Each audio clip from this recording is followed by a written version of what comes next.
Dear friends, welcome to ASAR knowledge hub.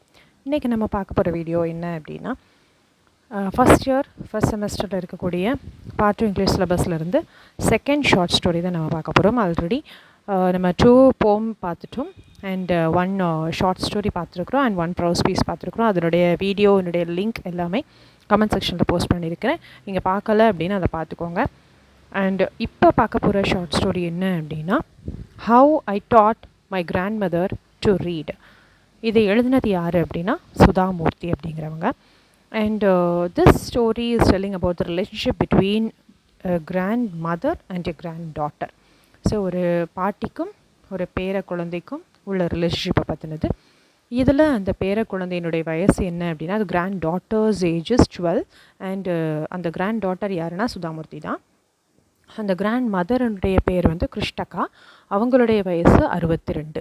So Krishtaka is an illiterate. So அவங்க படிக்கணும் அப்படின்னு நினைக்கிறாங்க. And Sudha Murty is teaching her to read as well as write. இதுதான் இந்த full story. Text அப்படின்னு அவங்களுக்கு attach பண்ணியிருக்கிறேன், அதை அப்படியே வியூ பண்ணிகிட்டே வாங்க. If you need the text you can take a screenshot of it. So now we shall move on to the essay. First of all, introduction. Sudhamurthi's How I Taught My Grandmother to Read is a story about her own grandmother who is an illiterate. So சுதாமூர்த்தியினுடைய இந்த story யாரை பற்றினது அப்படின்னா, அவங்களுடைய own grandmother, அவங்களுடைய பாட்டியினுடையது. And அவங்க பாட்டி ஒரு illiterate, படிக்காதவங்க. This story appears in her anthology How I Taught My Grandmother to Read and Other Stories. So இந்த ஸ்டோரி எதில் இருக்குது அப்படின்னா, இந்த ஆந்தாலஜிலேருந்து எடுக்கப்பட்டது. ஆந்தாலஜினுடைய பேர் தான் இது, How I Taught My Grandmother to Read and Other Stories. It was published in 2004 இது பப்ளிஷ் பண்ணியிருக்கிறாங்க. இந்த story she recalls how she taught her grandmother to read and write. So இந்த ஷார்ட் ஸ்டோரியில் அவங்க வந்து கிராண்ட்மதருக்கு படிக்கிறதுக்கும் வாசிக்கிறதுக்கும் எழுதுறதுக்கும் கற்றுக் கொடுக்குறாங்க. Through her 62-year-old grandmother, she proves that there is no age bar for education. So இந்த அவங்களுடைய பாட்டி 62 வயசு பாட்டி மூலமாக சுதாமூர்த்தி என்ன சொல்ல வர்றாங்க அப்படின்னா, படிக்கிறதுக்கு வயசுங்கிறது ஒரு தடை இல்லை அப்படிங்கிறத சொல்ல வர்றாங்க. Next topic is author introduction. Sudha Murthy is an Indian educator, author and philanthropist. So Sudha Murthy இந்தியாவினுடைய ரைட்டர் தான் அவங்க. ஷீ இஸ் எஜுகேட்டர், அவங்க கல்வி கற்றுக் கொடுக்குறவங்க. And she is also an author. Sudha Murthy வந்து ஒரு philanthropist கூட. philanthropist அப்படின்னா மற்றவங்களுடைய நன்மைக்காக உதவி செய்கிறவங்க. அது பணம் மூலமாக இருக்கலாம், இல்லை படிப்பாக இருக்கலாம், ஏதோ ஒரு விதத்தை மற்றவங்களுக்காக ஹெல்ப் பண்ணுறவங்க. She took the basis for some of her works from her childhood experiences and her parents. So அவங்களுடைய ஒர்க்குக்கு சில விஷயங்கள் எங்கேருந்து எடுத்திருக்காங்க அப்படின்னா, தன்னுடைய வாழ்க்கையிலேருந்து இல்லை அவங்க பேரண்ட்ஸுடைய வாழ்க்கையிலேருந்து சில விஷயங்களை எடுத்திருக்காங்க. She became the trustee of Infosys Foundation, which she founded in 1996. So Infosys Foundation-உடைய ட்ரஸ்டியே இவங்க தான். இவங்க 1996 இதை க்ரியேட் பண்ணியிருக்காங்க. She married the co-founder of Infosys, N.R. Narayanamurthy. So இவங்க ஹஸ்பண்ட் பேர் என்ன அப்படின்னா, he is the co-founder and his name is N.R. Narayanamurthy. He is also a famous author in Kannada. So Kannada லாங்குவேஜில் இவங்களும் ஒரு ஃபேமஸான author. Sudhamurthi's novel Dalar Bahu was adapted as a television serial in Zee TV in 2001. So சுதாமூர்த்தியினுடைய novel dollar Bahu அப்படின்னா, dollar அப்படிங்கிறது ஃபாரினுடைய யூஎஸில் இருக்கக்கூடிய currency. Phagu அப்படின்னா மருமகள். ஸோ அந்த யூஎஸ் மருமகளை பற்றின ஒரு ஸ்டோரி அதை வந்து Zee டிவியில் சீரியலாக எடுத்திருக்கிறாங்க in 2001. She received the Padma Shri Award in 2006 for her social work in India. In 2023 she was awarded the Padma Bhushan. So 2026 அவங்க பத்ம ஸ்ரீ அவார்டு வாங்கியிருக்கிறாங்க. அண்ட் இப்போ ரீசெண்டாக 2023 பத்ம பூஷன் அவார்டு வாங்கியிருக்கிறாங்க. Next topic is Triveni's Kashi Yatra. Sudhamurthi recollects the olden and golden days when she taught her grandmother to read and write. So Sudha Murthy அவங்களுடைய பழைய நினைவுகளை அப்படியே நினைவுக்கு கொண்டு வர்றாங்க. அவங்க பாட்டிக்கு எப்படி அவங்க வாசிக்கவும் எழுதவும் கற்றுக் கொடுத்தாங்கங்கிறத. She lived with her grandparents in a village of North Karnataka. So north கர்நாடகாவில் அவங்க வந்து தன்னுடைய கிராண்ட் பேரண்ட்ஸ் கூட இருக்கிறாங்க. She was 12 years old. அப்போ அவங்களுக்கு 12 வயசு ஆகுது. Her daily routine was to wait for the bus till afternoon to get the newspaper. அவங்களோட டெய்லி ரொட்டீன் என்னவாக இருந்துச்சு அப்படின்னா, பஸ்ஸுக்காக காத்திருக்கணும். ஏன்னா அந்த டைமில் அவங்களுக்கு பஸ்ஸு, நியூஸ் பேப்பர், மேகசின்ஸ் எல்லாமே பஸ்ஸில் தான் வரும். நமக்கு நியூஸ் பேப்பர் இஷ்யூ பண்ணுறவங்க இருக்கிற மாதிரி இல்லை. அப்போ அவங்க வெயிட் பண்ணி அந்த பேப்பர் வாங்கிட்டு வருவாங்க. In those days the transport system was very poor. அப்போது டிரான்ஸ்போர்ட் சிஸ்டம்லாம் ரொம்ப புவராக இருந்துச்சு. எப்போவாது தான் பஸ் வரும், அடிக்கடி பஸ் எல்லாம் இருக்காது. So they get the morning paper in the afternoon and the weekly magazine in the next day. அப்போ மார்னிங் பேப்பர் அவங்களுக்கு எப்போ கிடைக்கும்னா ஆஃப்டர்நூன் தான் கிடைக்கும். அண்ட் வீக்லி ஒரு வாரத்துக்கு வரக்கூடிய மேகசின் வந்து அடுத்த நாள் தான் வரும். த villages would eagerly wait for the weekly magazine Karmaveera. அந்த வில்லேஜில் இருக்கக்கூடிய மக்கள் வந்து கர்மவீரா அப்படிங்கிற ஒரு வீக்லி மேகசினுக்காக எப்போவுமே ரொம்ப ஆவலாக எதிர்பார்த்துருப்பாங்க. In this magazine Triveni's Kashi Yatra was appearing as a serial. எதுக்காக அந்த மேகசினுக்காக எதிர்பார்த்துருப்பாங்க அப்படின்னா ட்ரிவேனியுடைய காஷி யாத்ரா அப்படிங்கிற ஒரு நாவல் அது சீரியலாக அந்த மேகசினில் வெளிவந்துட்டே இருக்கும். In that tale an elderly woman saves money throughout her life to visit and worship Lord Vishweshwara in Kashi or Varanasi and to receive the ultimate punya. So இந்த ஸ்டோரி எப்படி இருக்கும் அப்படின்னா காசி யாத்ரா போகிறதுக்காக ஒரு வயசானவங்க ஒரு பாட்டியம்மா தன்னுடைய வாழ்க்கை முழுசும் பணத்தை சேர்த்து வச்சுருப்பாங்க. அங்கே போய் விஸ்வேஸ்வராவை வணங்கணும், அவங்கக்கிட்ட இருந்து அந்த புண்ணியத்தை சேர்க்கணும் அப்படிங்கிறதுக்காக பாட்டி பணத்தை சேர்த்து வச்சுருப்பாங்க. But at end, she gave her money to a young orphan girl who has no money for her marriage. So ஆனால் கடைசியில் பாட்டி வந்து அந்த காசிக்கு போகலை, அவங்க சேர்த்து வச்சுருந்த பணத்தை ஒரு ஆர்ஃபன் கேர்ளுக்கு அவள் கல்யாணம் முடிக்கிறதுக்கு விட்ட பணம் இல்லை அதுக்கு கொடுத்து உதவிட்டாங்க. Next topic, Sudha Murty's grandmother. Sudhamurthi's grandmother Krishtaka listens to the story while Sudhamurthi narrates the episode. So Sudhamurthi வந்து நரேட் பண்ணிகிட்டே இருக்கிறாங்க, இதை நம்ம கிருஷ்டக்கா வந்து லிசன் பண்ணிகிட்டே இருக்கிறாங்க. She becomes fascinated towards the plot. அது ரொம்ப பிடிச்சி போகுது அவங்களுடைய பாட்டிக்கு.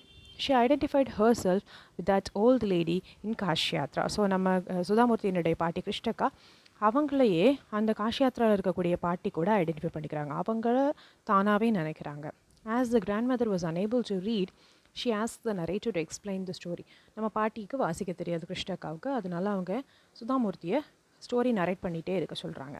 தென் the grand mother shares the story with her friends when they meet in temple. இந்த பாட்டி என்ன பண்ணுவாங்க அப்படின்னா திரும்ப எப்போவாது அவங்க ஃப்ரெண்ட்ஸை கோயிலில் போய் மீட் பண்ணும்போது இந்த ஸ்டோரியை இவங்க நரேட் பண்ணுவாங்க அவங்களுடைய ஃப்ரெண்ட்ஸுக்கு.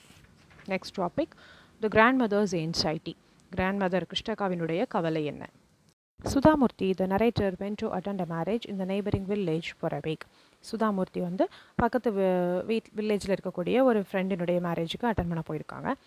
At the time, the narrator, the grandmother, very much worried because she couldn't read the story. ஆனால் அவங்க அங்கே போனதுனால பாட்டிக்கு கதை வாசிக்க முடியலை, ரொம்ப கஷ்டப்படுறாங்க. While the narrator returned home, the grandmother cried and opened up her past. So இப்போ நரேட்டர் வந்து ஊர்லேருந்து திரும்ப வந்த உடனே பாட்டியம்மா அழுறாங்க, அவங்களுடைய கஷ்டத்தெல்லாம் சொல்கிறாங்க, பழைய நினைவுகளெல்லாம் சொல்கிறாங்க. She lost her mother at her own young age. Her father married another woman. So இவங்க என்ன சொல்கிறாங்கன்னா என்னுடைய அம்மா வந்து சின்ன வயசில் இறந்து போயிட்டாங்க, என்னுடைய அப்பாவும் இன்னொரு பொண்ணை கல்யாணம் பண்ணிக்கிட்டாங்க. There was nobody to take care of her. பாட்டி அம்மாவை டேக் கேர் பண்ணிக்கிறதுக்கு யாருமே இல்லை. As education for women are not regarded as essential, she never went to school. அப்போ வந்து அந்த காலத்தில் விமனுக்கு வந்து எஜுகேஷன் வேணும் அப்படிங்கிறது ரொம்ப இம்பார்ட்டன்ட் கிடையாது, அதனால் இவங்க ஸ்கூலுக்கே போகலையாம். She got married at the young age and sacrificed her whole life to bring up her family. சின்ன வயசில் இவங்களுக்கு கல்யாணமும் முடிஞ்சிருச்சு, ஸோ ஃபேமிலியை ரன் பண்ணணுங்கிறதுக்காக தன்னோட படிப்பை அப்படியே விட்டுட்டாங்க. Now she regrets for her not attending the school attend பண்ணலேன்னு இப்போ ஃபீல் பண்ணுறாங்க. She is powerless and dependent because she was unable to read even a single alphabet. She asked the narrator to teach her the alphabets. இப்போ அந்த பாட்டியம்மா என்ன சொல்கிறாங்கன்னா, நான் ரொம்ப தைரியமே இல்லாமல் பலமே இல்லாமல் இருக்கிறேன், டிபெண்ட்டாக இருக்கிறேன், அதனால் என்னால் ஒரு சிங்கிள் ஆல்ஃபபெட்டை கூட என்னால் வாசிக்க முடியல, எனக்கு நீ எப்படியாவது கற்றுக் கொடுத்துரு அப்படின்னு சொல்கிறாங்க. The determination of the grand mother. So grand மதருடைய மன உறுதி எப்படி இருக்குன்னு பாருங்கள். The grand mother set Saraswati Puja day during Dasara as a deadline to read a novel on her own. So பாட்டியம்மா ஒரு டெட்லைன் அவங்களுக்கே ஃபிக்ஸ் பண்ணிக்கிறாங்க, இந்த நாளைக்குள்ள நானே ஒரு நாவலை வாசித்து பழகிடுவேன் அப்படின்னு. The narrator begins a tuition immediately. இப்போ சுதாமூர்த்தி பாட்டியம்மாவுக்கு டியூஷன் ஆரம்பிச்சிட்டாங்க. She finds her grand mother as a bright and sincere student. பாட்டியம்மா ரொம்ப சின்சியரான ஒரு ஹார்ட் ஒர்க்கிங் ஸ்டூடெண்ட்டாக இருக்கிறாங்க. The grand mother put lots of effort to reach her goal. பாட்டி ரொம்ப எஃபர்ட் போடுறாங்க, என்னெல்லாம் பண்ணுறாங்கன்னு பாருங்கள். She used to read, write and recite. So வாசிக்கிறாங்க, எழுதி பார்க்குறாங்க, மனப்பாடம் பண்ணுறாங்க, அப்படி அவங்க ப்ராக்டிஸ் பண்ணிகிட்டே இருக்கிறாங்க. த deadline day arrived. The narrator secretly bought the novel Kashi Yatra and the grand mother purchased a frock material. இப்போ அந்த நாள் வந்துருச்சு, டெட்லைன் வந்துருச்சு. நரேட்டர் என்ன பண்ணுறாங்கன்னா, அதாவது சுதாமூர்த்தி சீக்ரெட்டாக பாட்டிக்கு தெரியாமல் போய் காஷி யாத்ரா நாவலை வாங்கி வச்சுருக்குறாங்க. நம்ம கிராண்ட் மதர் என்ன பண்ணியிருக்காங்கன்னா ஒரு ஃப்ராக் மெட்டீரியல் வாங்கி வச்சுருக்குறாங்க. On the Saraswati Puja day, the grandmother show her gratitude to her teacher by touching her foot and giving the gift. பாட்டியம்மா கரெக்டாக அந்த சரஸ்வதி பூஜை அன்னைக்கு தன்னுடைய குருவுக்கு மரியாதை கொடுக்கணும்னு சொல்லிட்டு அவங்க சுதாமூர்த்தியை உட்கார சொல்லி அவங்க காலை தொட்டு வணங்கி அந்த ஃப்ராக் மெட்டீரியலை கொடுக்குறாங்க. In return, the narrator also touches her grandmother's feet and gifted her the novel Kashi Yatra. இப்போ பதிலுக்கு நம்ம சுதாமூர்த்தி என்ன பண்ணுறாங்க அப்படின்னா அவங்களுடைய பாட்டியினுடைய காலை தொட்டு வணங்கி அந்த நாவலை கிஃப்டாக கொடுக்குறாங்க. Conclusion: the grand mother receives the gift and reads the title Kashi Yatra by Triveni on her own. இப்போ அந்த கிஃப்ட்டை வாங்கின உடனே பாட்டியம்மா தானாகவே வாசிக்கிறாங்க காஷி யாத்ரா பை திரிவேணின்னு தானாக வாசிக்க ஆரம்பிச்சிட்டாங்க. Now she feels happy and independent. இப்போ பாட்டிக்கு ரொம்ப சந்தோஷமாக இருக்குது. தான் என்னுடைய வாழ்நாளில் நானே வாசிக்க முடியுது அப்படின்னு சந்தோஷப்படுறாங்க. She was able to read any novel of her own. The narrator made her illiterate grandmother as a literate. So narrator என்ன பண்ணிட்டாங்கன்னா சுதாமூர்த்தி தன்னுடைய பாட்டியம்மா இல்லிட்ரேட்டாக படிக்க தெரியாதவங்களாக இருந்தவங்கள படிக்க தெரிய வச்சிட்டாங்க. The grand mother shows us that age is not a bar to study. So படிக்கிறதுக்கு வயசுங்கிறது ஒரு தடை இல்லைங்கிறத நமக்கு நிரூபித்து காட்டியிருக்காங்க. We can learn at any age if you have confidence and interest. நமக்கு நம்பிக்கையும் ஆசையும் இருந்துச்சு அப்படின்னா கண்டிப்பாக எந்த வயசுலனாலும் நம்மளால் படிக்க முடியும். So this is the story which was written by Sudhamurthy. I think that you have enjoyed the story. As it is a short story, the essay is going lengthy. உங்களுக்கு எந்த கொஸ்டினுக்கு எப்படி வேணுமோ அதுக்கேற்றப்பில் நீங்கள் அந்த டாப்பிக்கை மட்டும் சூஸ் பண்ணி நீங்கள் எழுதிக்கோங்க. இவ்வளோ லென்த்தி எஸ்ஸே எழுதணும் அப்படிங்கிறது இல்லை. And if you need any other essays, you can comment in the comment section. Thank you for watching. Kindly like, share and subscribe our channel. Make use of all the essays. Thank you all.